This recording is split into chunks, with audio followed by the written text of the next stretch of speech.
Thanks for listening to Baxie's Musical Podcast, where a 40-year radio veteran who looks and sounds very much like me talks to Hall of Famers, up-and-comers, legends, producers, journalists, record executives, and more to talk about music and the amazing stories behind it all.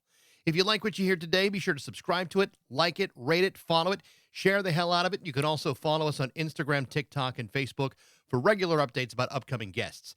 Today, we're brought to you by Metro Chrysler Dodge Jeep Ram at Chicopee. Be sure to stop by their state-of-the-art dealership next to BJ's and Big Y on Memorial Drive, or stop by their website at metrojeep.com and make it Metro, and then drive home in your new Metro Chrysler Dodge Jeep Ram today. It's Baxie's Musical Podcast.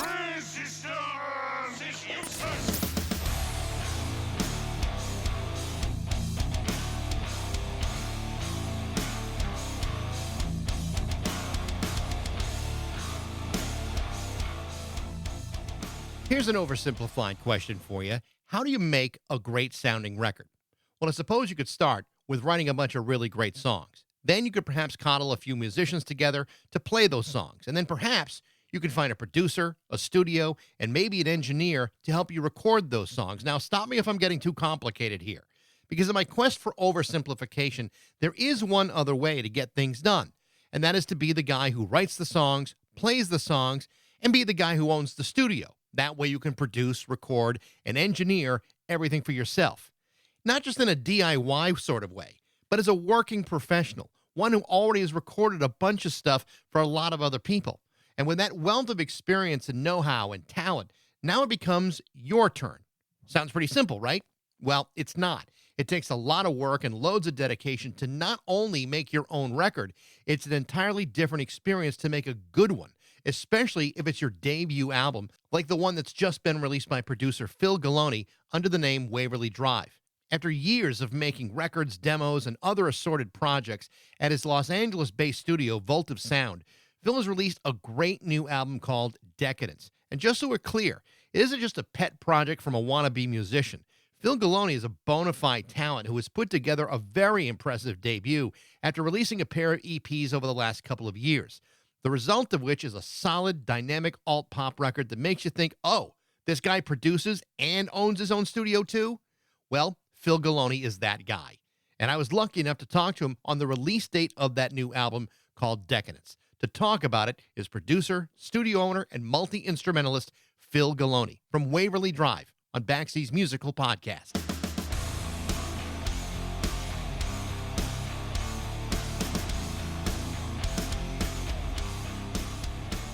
So as we're talking here today, this is the big release day for the record, Decadence. First of all, congratulations. I've really enjoyed listening to it over the last couple of days. It's really, really good. Is there like a big fat release party? Are you doing something special, or is it just another Tuesday at the office for you? It's just another Tuesday. Yeah. It was just my birthday in August, and dragged all my friends out for like a birthday party for that like 3 or so weeks ago. And I was talking to one of my best friends. I was like, I can't do that again. All these people, like, so yeah, no release party. I don't know. Might do something in a month or so, but I don't know.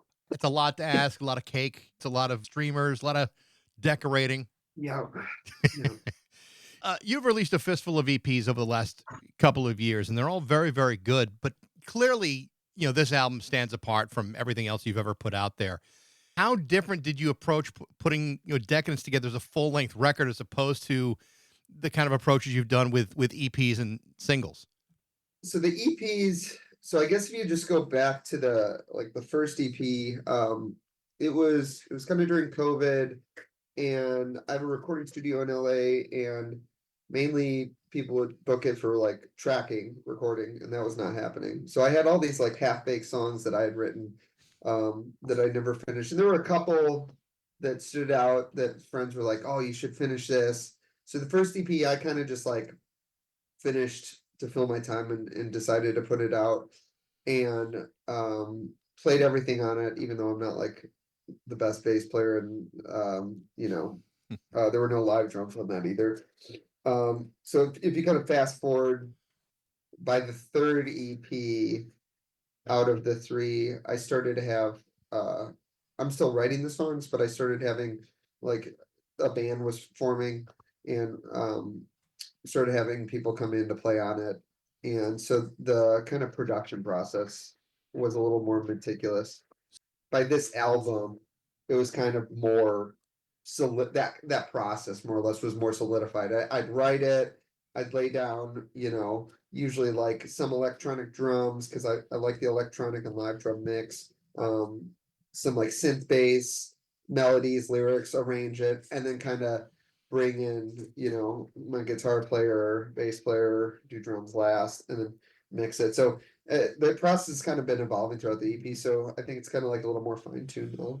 From a songwriting perspective, I mean, you said that some of these songs have been around for a while and you've been working on them, but from a songwriting perspective, do you see yourself, I mean, because I hear it, but I wonder how you feel. Do you see yourself growing as a songwriter based upon how you've gone about doing this? I think so. I mean, it's like anything in life. If you do it a lot, which if it's an album of 10 songs, I'm writing, I don't know, it was like 30 or 40. I think it was close to 40. So if you're doing a lot, you start to just, it's like anything, you just get better. So I feel like I'm being more mindful, about, kind of the way the song evolves as I'm writing it. Sometimes it all comes out like at once, but quite a bit of the time, the majority of it comes out, and then you're kind of fine tweaking it or arranging it different or changing a lyric here or there. And so I think that's gotten better. What do you find spending more worrying time on? You worry about the song itself or the mixing, or do you worry about the lyrical content more? What's more difficult for you? I spend a lot of time thinking about the lyrics because one of my critiques of a lot of just modern music, and I don't even know how long I think this has been going on, but I feel like so much of the mainstream stuff, it's just lyrical garbage. And so it's like I want stuff to say something. So I put quite a bit of time in the lyrics, and that kind of just pans out in different ways. Sometimes it's like just going for a walk and listening to the mixes and then changing like one line or looking at like yeah, it's just weird. But I don't know. I spend a fairly equal amount of time, but I do put a lot of focus in the lyrics. It's really important to me. Sometimes I'll listen to a song and not always connect to the lyrics right away. But when I hear terrible lyrics, it's the thing that jumps out immediately. It's like the one thing that can ruin a great song are horrible lyrics. And I'm not going to mention names, but there are some pretty big artists out there whose lyrics are absolutely dreadful. For sure. Yeah. And what blows my mind is that like we're kind of in this era where people's attention spans are so short. I don't even know, like, because some of these albums that get really big where the lyrics are just atrocious. It's like, are people even listening to what they're saying? Or I mean, it's like people just listen to the vibe or the production and don't put any thought into it, and then they just repeat and they're singing along with these stupid lyrics. It's like, yeah, it doesn't make sense to me. Well, I mean, I've read other interviews you've done and listened to a couple other interviews that you had done where you talked, very specifically about your appreciation for Bob Dylan and what a profound lyricist he is. If there's anything about Bob Dylan, I think the lyrics are the thing for most people that really leap out. I mean, but that is something that you are certainly a fan of. Yeah, huge fan. He's a big influence, and whenever I go back, I'm always disappointed how far I am from that because he's just incredibly good at it. I mean, some of his lesser known songs, just the way that like they'll pull you in and it's like you're listening to like a movie almost. There's a song on Blood on the Tracks, Lily, Rosemary, and the Jack of Hearts, and it's a long song and it's just the same chords like a typical Dylan song. It's the same chords over and over, like nothing too special about the arrangement, but like the way that the story evolves and all the characters, it's incredible. Yeah, so he's always kind of like the bar, and if I can even get a sliver, I'm happy. You've spent a number of years running your studio in Los Angeles, Voltive Studios, and you originally started in Chicago. Eventually, found your way into Madison, Wisconsin, and then to Los Angeles. I mean, what was it about the freezing cold tundra of the Great Lakes that forced you to move to Los Angeles? Yeah, I just wanted to go to a bigger city, I think, just for more opportunities, wider array of people and genres to work with. Um, Kind of that crucible that you get in large cities that you don't get in smaller ones as much. I love Madison a lot, and it's an incredible city for its size. Really great culture, great music scene, great food scene. But I just wanted to go to better weather and I guess wider variety of stuff going on. Come on, Phil. You can't tell me that a good 80-degree below wind chill doesn't make you feel Oh yeah, alive. it's amazing. Yeah, it's very conducive for drinking a lot. Oh, So I've spent time in Madison. I spent time in Chicago. I went to school in Milwaukee, so I'm very familiar with yeah, what you're talking about. Very familiar. And it is a brutal environment. I can totally see why someone would want to go someplace warm to set up. But in doing that, and in uprooting everything and going another 2,000 miles across the country, how difficult was it to kind of establish yourself? I mean, production studios are not unheard of in Los Angeles. How do you establish yourself in that environment? yeah. I mean, when I got here 10 years ago, I moved downtown, just like a few blocks from Skid Row, because I was like the only place I could find a work live, they called it, like loft, but it's really just like a concrete box in one of these industrial warehouse buildings, which are kind of all over downtown. And so the first like year or two, um, before I moved here, I reached out to Gordon Raphael, who did the Strokes' first two records, and he was nice enough to respond to an email I sent him. And then we Skyped. This was back when Skype was kind of more of a thing. We Skyped like, I don't know, about every month or two for 6 months in a row, like at least a handful of conversations. And he was kind of just letting me like ask him advice and questions. And so Gordon, one of the things that he that we talked about quite a bit was when he met the Strokes, when he was in New York, what he was doing at the time was he would there's all these club venues all over New York and LA, cities like this. And each of those places have a show almost every night, usually like three bands on the bill. So he was like, here's what you do, if you because I kind of decided I'm moving to LA. And he's like, you go to these places, 4 or 5 nights a week, listen to three bands. If you like any of them, you go up, introduce yourself, offer to, maybe do a song for free. So I did a bunch of that the first couple of years. I met a lot of people, and it was super fun. It was exhausting, but that's kind of what I did at first. And then I kind of split out the studio into a commercial space, and then COVID hit, and then after COVID, when that lease was up, I partnered with a vocal producer who has worked on a lot of like bigger R&B stuff, and now my studio is like in a building with his production suites, is like the main room with the console and stuff. Yeah. So yeah, it's been, I mean, it's like anything, it's the more you can just go out and meet people and just put yourself out there, the better, and things will kind of just happen if you just do that. And have diversified. It's not just music. You do a lot of commercial work and voice work too. There's a lot that goes on in that studio. I don't personally, but there's other sessions that go on. Yeah. Right. Yeah. Yeah. At this point with the studio, since COVID, since I'm like partnered up with someone, I don't, I manage it still, but he does. Like there's a slew of sessions going on that I don't handle anymore. So, but it's still mainly music stuff, writing camps too, stuff like that for the labels. Well, let me ask you this, because obviously you've produced and engineered a lot of stuff over the last 10 years. How different is it to do that stuff for yourself rather than for somebody else? I mean, does the process become easier? Does it become more complicated? How do you see the difference between doing something for somebody else as opposed to for you? It's similar.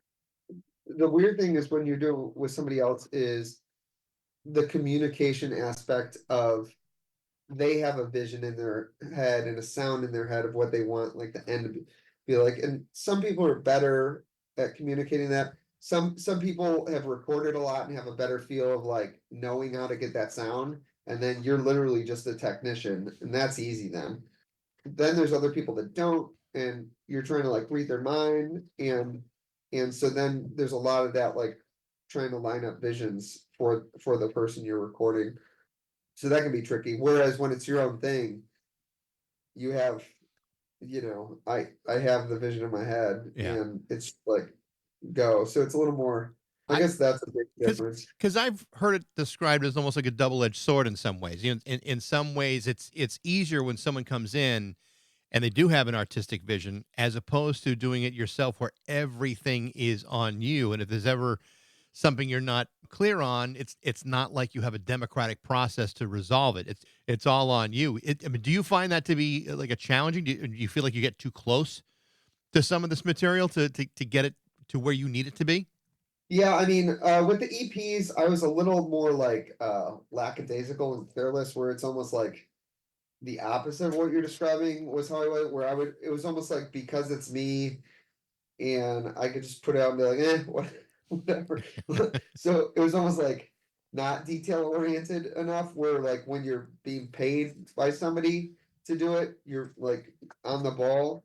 So there was some of that with the EPs, I think, that I look back and I'm like, oh, I could have done that better. I could have done it. It's like, oh, you know how to do this. Why'd you just rush that edit or whatever?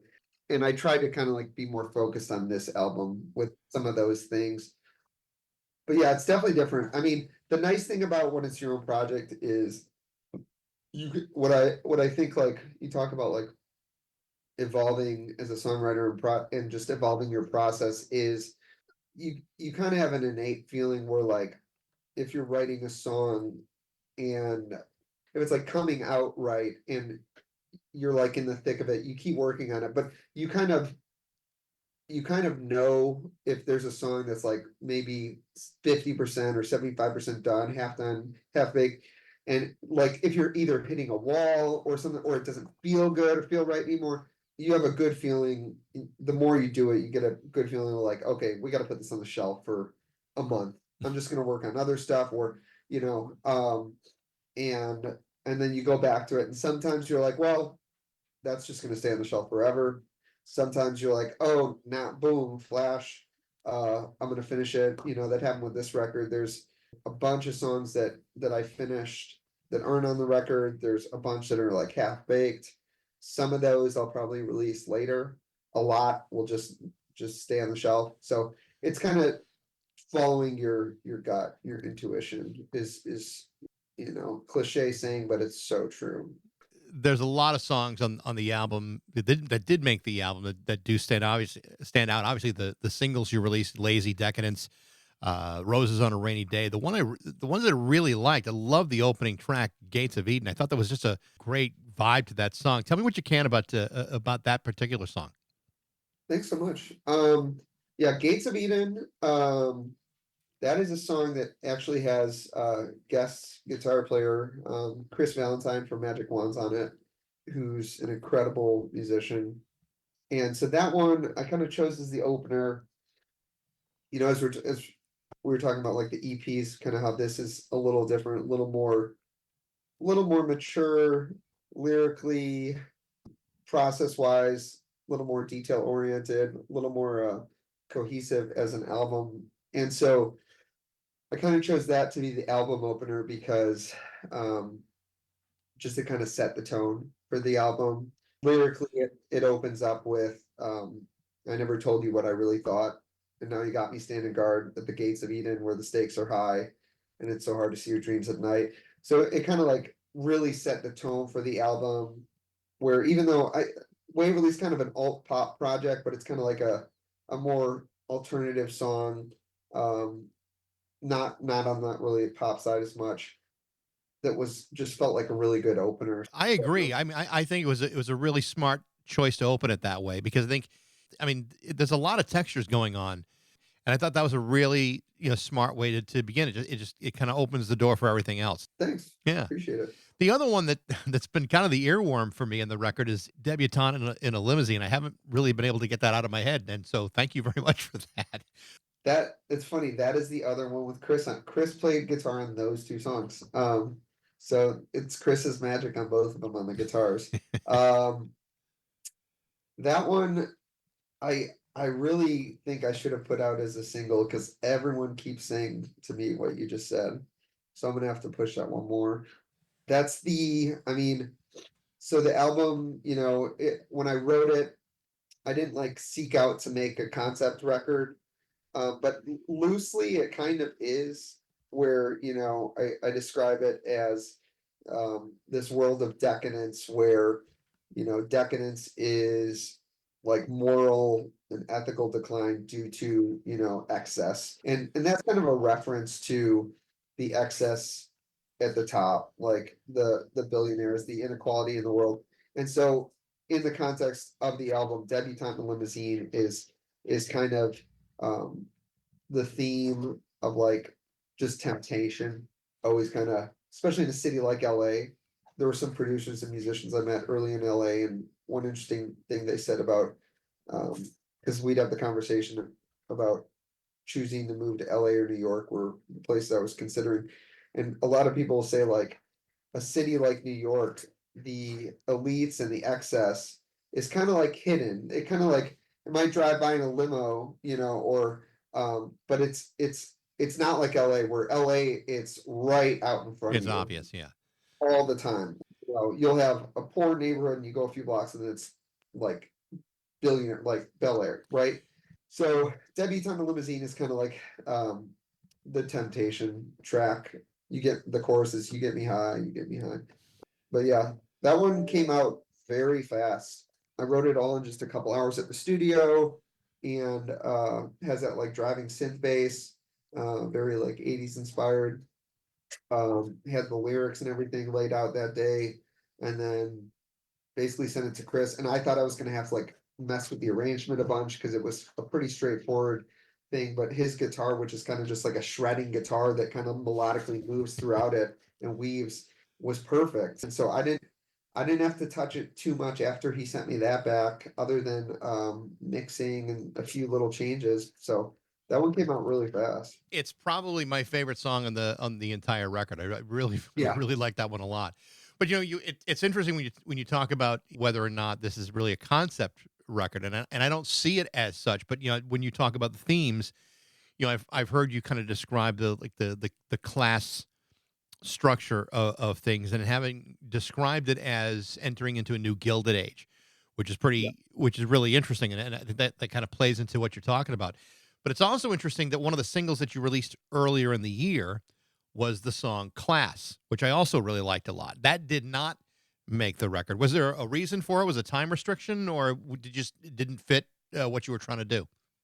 So Class was a song that I've had for a couple years, and I never could get the mix or the final version of it right. And then when I was working on this record, I had a buddy of mine mix it, Neil. He's in the band Valley Queen, and he has a studio and producer, great producer, great musician. So he mixed it, did a great job mixing it, but just because it was written during the time that I was writing, I think EP3.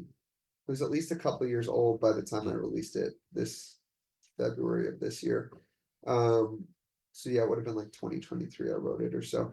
And it was just long enough that when I like listened to it in the context of these songs, something about like the aesthetic of it, like thematically, lyrically, it would have fit the record, but like the aesthetics musically and the way it was mixed versus my mixing of these songs just was different enough that I just wanted it to kind of be a standalone. Um, and it felt like a good like standalone song. So now that the record is out, and now that it's like Tuesday at the office, I mean, what are your plans with this? I mean, are you planning to get a band together to play live? Yeah, so I do have a band. We've been playing live together since about I think last spring. So we started playing together like spring of 2024, and we've mainly played different Los Angeles clubs and venues. Um, the last time we played was April, so it's been a while now. It's kind of tricky. The bass player is a great bass session player in demand. He's always like on tour with different artists for different festivals and stuff. So he's kind of hard to pin down. And then our drummer threw his back out this summer. So that was a couple months where I was like, okay, let's get together. And then it was like text message, threw my back out. It's like, okay, put that on pause for a little bit. I guess I'll just focus on the studio stuff. But yeah, the plan is to start playing some shows around SoCal. I would like to do like a West Coast tour or something like that, at least like from here up to Seattle and back. Doing any tour like throughout the US is really hard right now, just with the cost of everything and how far places are apart. So that might not be in the cards right now, but something like a West Coast thing is doable. And I want to do that. And play around Southern California as much as possible too. Well, the record is great, Phil. So I really enjoyed it. Decadence from Waverly Drive. I hope you guys continue to make more. I thought you did a terrific job with this, and you should be very proud of it. Thank you so much. Appreciate Absolutely. it. Congratulations and best of luck. Thanks for having me. You bet, Phil. Thank you so much. The new album from Waverly Drive is called Decadence. It's been out since September 16th. It's wicked good. Thanks for listening. I hope you liked it. If you did, you can reach me at Bax@rock102.com. I'd love to hear what you think. Thanks to Metro, Chrysler, Dodge, Jeep, and Ram at Chicopee for their support, but most of all, thanks to you for listening to Baxie's Musical Podcast.